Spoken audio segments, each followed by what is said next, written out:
അയ്യൻകൊല്ലിക്കടുത്ത് അത്തിച്ചാലിൽ താമസിക്കുന്ന പ്രവീണിനെ ഞായറാഴ്ച വൈകിട്ട് 3 മണിക്കാണ് വീട്ടിൽ അവശനിലയിൽ കണ്ടെത്തിയത്. ബത്തേരിയിലെ സ്വകാര്യ ആശുപത്രിയിൽ എത്തിച്ചെങ്കിലും ജീവൻ രക്ഷിക്കാനായില്ല. വിഷം ഉള്ളിൽ ചെന്നതാണ് മരണകാരണമെന്ന് ആശുപത്രി അധികൃതർ അറിയിച്ചു. പോസ്റ്റ്മോർട്ടത്തിന് ശേഷം മൃതദേഹം സ്കൂൾ കവാടത്തിന് മുന്നിൽ വെച്ചായിരുന്നു പ്രതിഷേധം.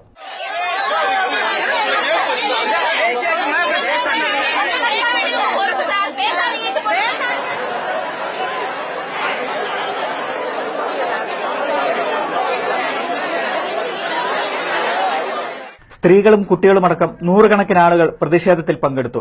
വിദ്യാലയത്തിലെ ഒരു അധ്യാപകന്റെ ശിക്ഷാരീതിയിൽ മനം നൊന്താണ് വിദ്യാർത്ഥി മരിച്ചതെന്ന് ബന്ധുക്കൾ ആരോപിച്ചു. 100% மார்க் கவரேஜ் பண்ணுங்கிறதுக்கு வேண்டி குழந்தைங்க வந்து ரொம்ப டார்ச்சர் பண்றாங்க. இந்த வார்த்தை என்ன பண்ணிருக்காங்க, நான் கேட்டப்பட்டதுல பையனோட ஸ்கூல் பேக் தூக்கி தலையில வச்சு அந்த பீரியட் டைம் ஃபுல்லா வெளியில நிக்க வச்சிருக்காரு.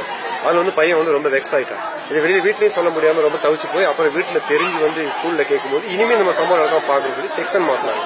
செக்ஷன் மாத்தினதுக்கு அப்புறம் அந்த சி செக்ஷன் போன அந்த தமிழ் டீச்சரும் சேம் டார்ச்சரே கொடுக்க ஆரம்பிச்சதுக்கு அப்புறம் இவன் வந்து அந்த பீரியட் டைம்ல வெளியே போய் வைக்கிறது இந்த மாதிரி குழந்தைகளுக்கு முன்னுக்கு ரொம்ப இதானால அவன் இந்த மாதிரி முடிவுக்கு வந்திருக்கான் சார்.